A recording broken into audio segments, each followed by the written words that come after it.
50 Cent has been working on this documentary for almost 2 years. The footage he has is insane. The people he got speaking about Diddy is ridiculous. And on top of that, the only place he agrees to do the interview, Rob, if you can show this, he goes and interviews with ABC.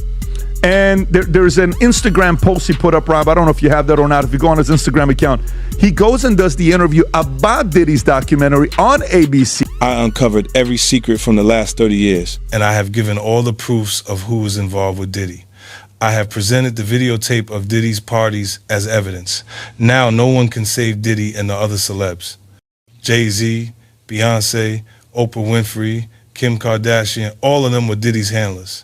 After watching the rest of the documentary, you'll understand everything. I am the fucking hardest hustler in the world. This is Savage Part 2.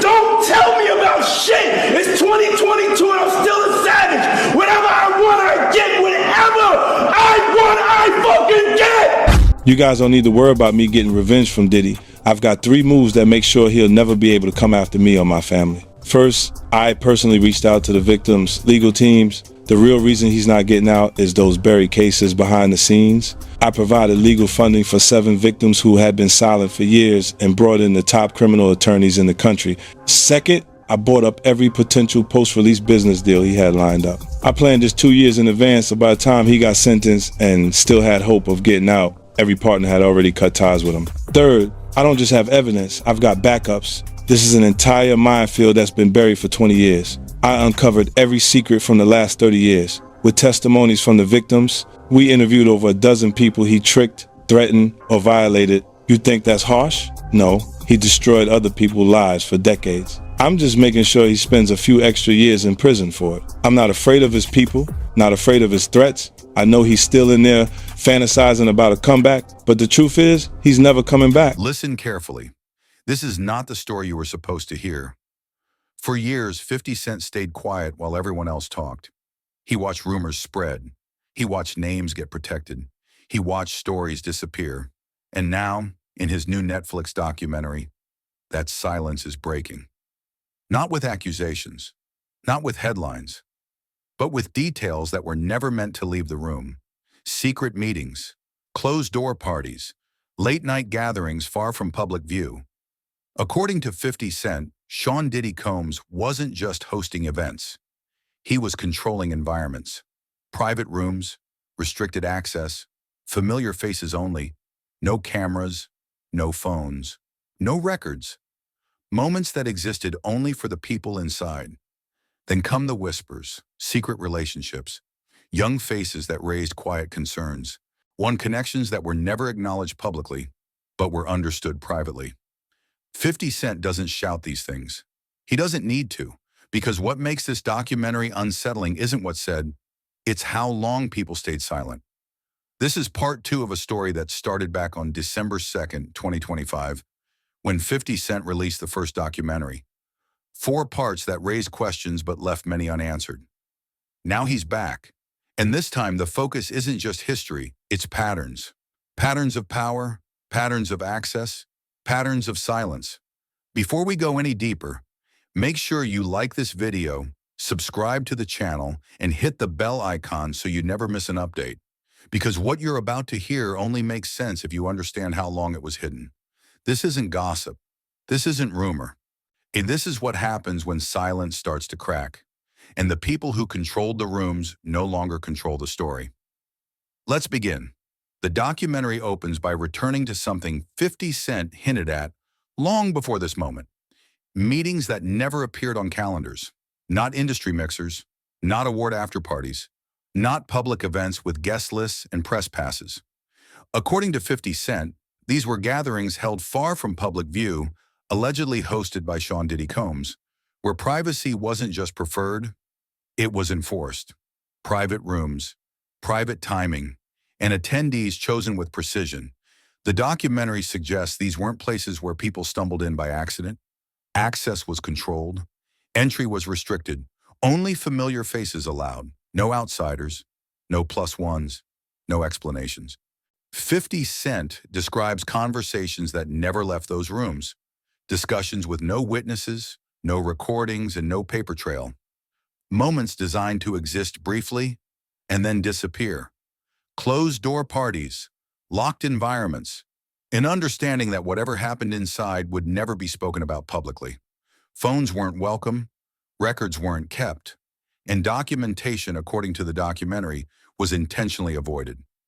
These details matter, and what comes next builds directly on this.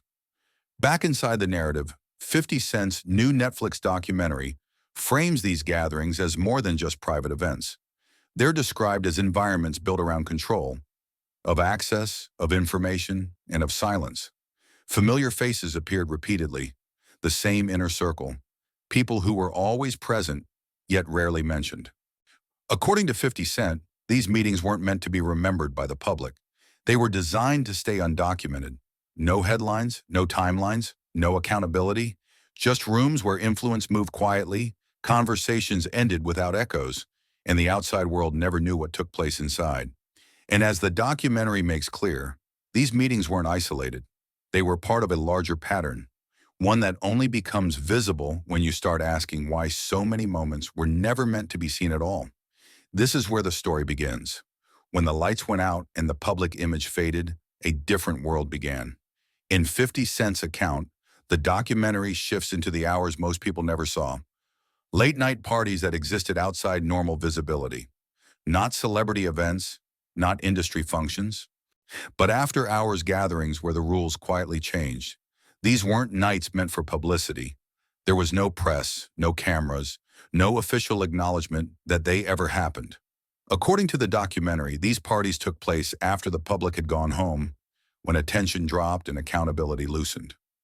What happened in those hours wasn't meant to be discussed the next day. Moments lived only in memory, never written down, never confirmed on record. 50 Cent describes an environment where discretion was expected, not requested.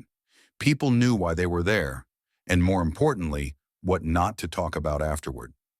The documentary then draws a careful connection between these nights and alleged secret romantic relationships. Private involvement that stayed far away from Sean Diddy Combs' public image. Publicly, and everything looked controlled, curated, untouchable. Privately, according to the narrative, boundaries blurred. These connections were never announced, never acknowledged in interviews, never clarified. But within certain circles, they were quietly understood. The documentary suggests that these relationships existed in a space where silence acted as protection, where discretion was rewarded, and where the lack of documentation was not accidental, it was essential. People didn't take photos, they didn't ask questions, and they didn't speak later, because these after-dark moments weren't meant to survive daylight. From 50 Cent's perspective, that separation, public image by day, private reality by night, is where power operates most comfortably. When nothing can be proven, everything can be denied. And as the documentary makes clear, well, the absence of evidence doesn't mean the absence of behavior. It often means the system worked exactly as intended. These nights didn't need to be remembered by the world. They only needed to be remembered by the people who were there, and that's what made them dangerous. As 50 Cent's Netflix documentary moves deeper into part 2, the tone shifts. This is where the story becomes uncomfortable. According to the documentary, allegations involving young girls begin to surface, not as public accusations, but as quiet concerns discussed behind the scenes. Not shouted, not documented, whispered. 50 Cent does not frame these moments as proven facts.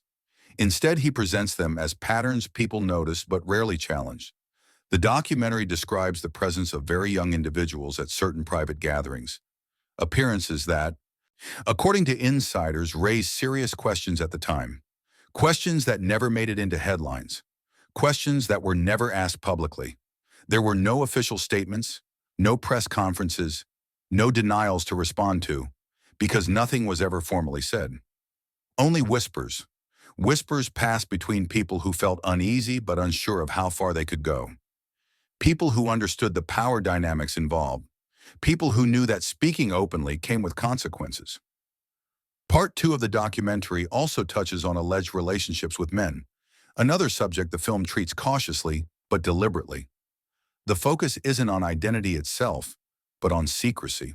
According to the narrative, Sean Diddy Combs allegedly maintained a private identity that was carefully separated from his public persona. What the world saw was polished, controlled, and deliberate. What allegedly existed behind closed doors followed different rules. The documentary suggests that extreme effort was placed on maintaining that separation.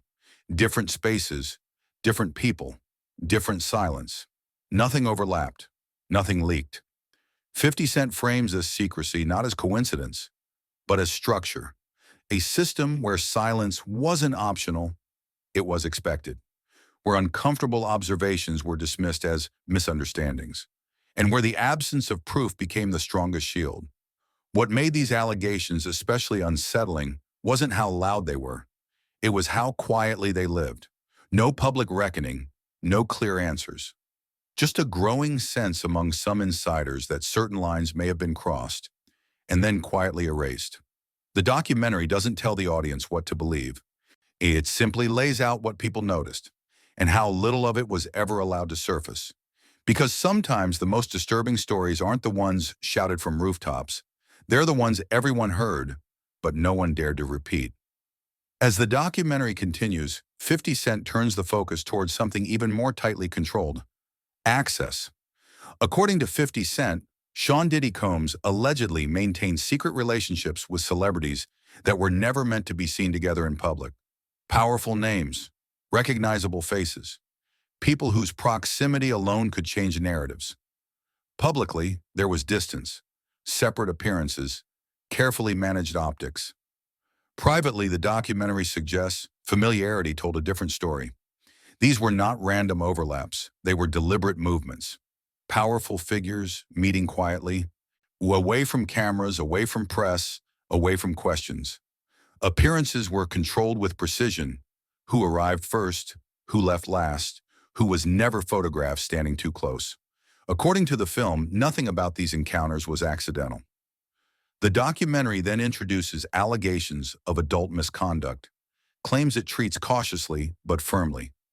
Stories of inappropriate behavior said to occur behind closed doors, in spaces where access was limited and accountability was absent. These allegations aren't framed as public scandals. They're framed as stories that circulated privately, among insiders who felt disturbed but constrained. Disturbing not because of one incident, but because of repetition. The film suggests these stories were buried before they could surface, not denied publicly, just never acknowledged. In silence used as containment, 50 Cent emphasizes that the power dynamics mattered. When famous names move together privately, the imbalance changes everything. Who speaks? Who stays quiet? Who feels protected? The documentary doesn't accuse, it contextualizes. It shows how fame, access, and influence can create environments where misconduct can exist without consequence, simply because no one outside the room is allowed to see. These stories, according to the film, didn't disappear because they weren't serious. They disappeared because the people involved were powerful. And in that kind of environment, bearing a story doesn't require force. It only requires control. This section of the documentary makes one thing clear. When access is restricted and appearances are curated, the truth doesn't need to be erased. It just needs to be kept behind the door. As Part 2 moves forward, 50 Cent draws attention to something that was never officially acknowledged, but always visible to those who were paying attention: an inner circle. According to 50 Cent, Sean Diddy Combs was rarely alone, yet the people closest to him were almost never explained. They didn't appear in interviews. They weren't credited publicly. They weren't discussed in profiles or documentaries. But they were always there, the same faces appearing again and again, at private gatherings, at after-hours events, in restricted spaces where access was limited. Not assistance, not security, not artists being promoted, just presence. The documentary suggests these connections were maintained off the record, relationships that existed for years without ever being named. No confirmation, no denial, no clarity, and that ambiguity, according to 50 Cent, wasn't accidental. Silence was used as protection. By never defining who belonged in that circle, questions couldn't form clearly enough to be challenged. If no one knew who was officially involved, no one could be held accountable for being there. The documentary frames this inner circle as fluid but consistent. People would rotate in and out, but a core group remained, always nearby, always trusted, always absent from public narratives. 50 Cent emphasizes that in powerful environments, silence isn't just avoidance, it's strategy. When associations are never confirmed, they can't be scrutinized. When relationships are never named, they can't be questioned. And over time, that silence becomes normalized. No one asks why the same individuals keep appearing. No one wonders how long they've been there. No one connects the dots because there's nothing officially to connect. The documentary doesn't accuse this inner circle of wrongdoing. Instead, it focuses on the structure itself, a system where proximity equals privilege, where access equals influence, and where silence acts as armor. 50 Cent suggests that this unspoken network wasn't hidden, it was simply never explained. And in an industry trained not to ask uncomfortable questions, that was enough. Because when everyone pretends not to notice the same thing, silence stops looking suspicious. It starts looking normal. As part 2 unfolds, 50 Cent turns the lens outward, away from individuals and toward the machinery of the industry itself.